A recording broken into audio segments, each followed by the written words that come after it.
से कि देखो पापा ये पेड़ कितनी तेज भाग रहे हैं।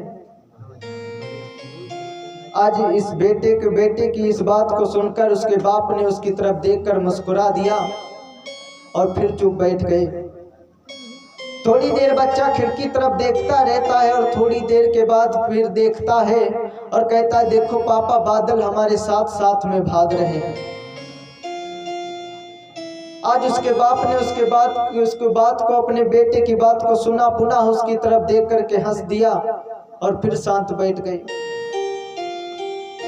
सामने वाली सीट पर एक दंपत्ति जीवन पति पत्नी बैठे हुए थे। उन्होंने देखा कि देखो इसका बेटा बेफालतू में पागलपन वाली बातें कर रहा है, इसको ये चुप भी नहीं कराते, लेकिन चलो हमको क्या है, इनका बेटा चाहे जैसा करे। थोड़ी देर के बाद कहता है पापा, खिड़की तरफ की देखता है और थोड़ी देर के बाद कहता है देखो पापा ये बादल हमारा पीछा ही नहीं छोड़ रहे, तो हमेशा जहां तक चल रहे हैं वहां तक भाग रहे हैं साथ में। आज उसके बाप ने उसकी तरफ देखा और पुनः मुस्कुरा दिया। तब तक सामने वाली सीट पर बैठे हुए उस दंपत्ति जोड़े वो बोल पड़े, कहने लगे कि क्या ये तुम्हारा पागल बेटा है, इसको किसी अच्छे डॉक्टर के पास क्यों नहीं दिखाते? ये इतनी देर से पागलों वाली बातें कर रहा है, इसको किसी अच्छे डॉक्टर के पास दिखाओ।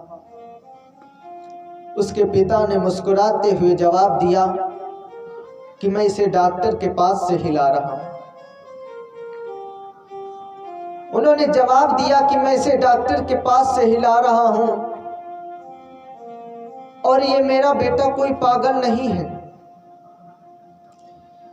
ये जन्मांत अंधा था, इसका अच्छे डॉक्टर के पास इलाज हुआ है, इसकी आज ही आंखों की रोशनी वापस आई है।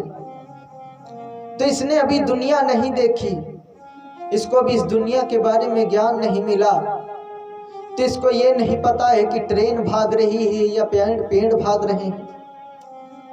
उसको ये नहीं पता है कि ये बादल तो सर्वत्र इत्र सब जगह है, इस पूरे संसार में है।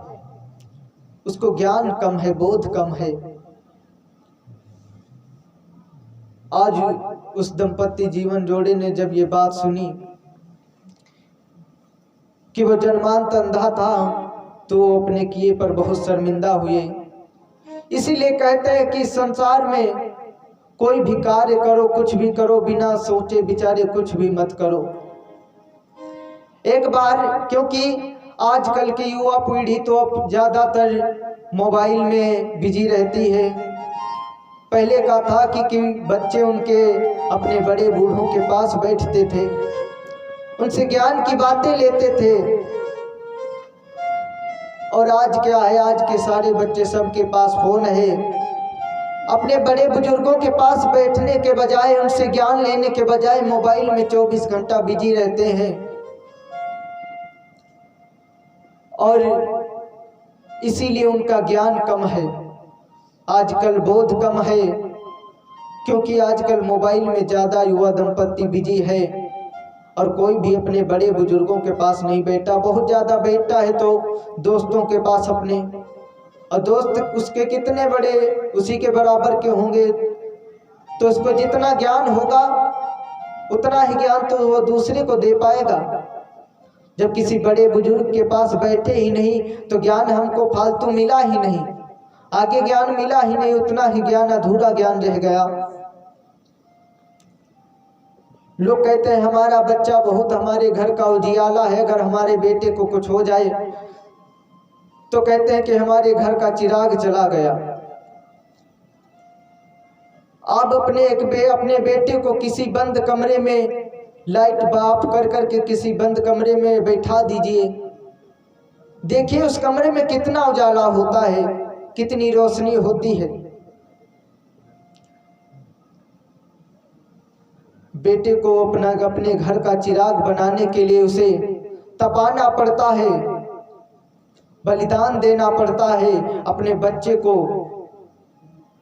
ज्ञान देना पड़ता है।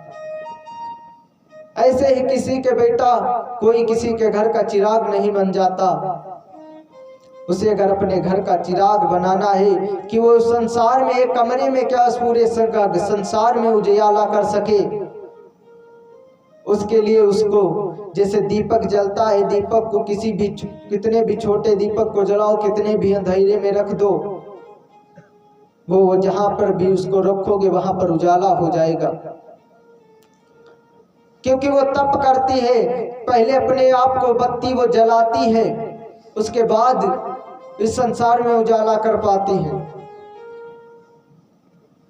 तो इसी तरीके से इस संसार में वो खुद को उजियारा बनने के लिए अपने आप को तपाना पड़ता है, जलाना पड़ता है, तभी हम संसार में उजाला कर पाएंगे।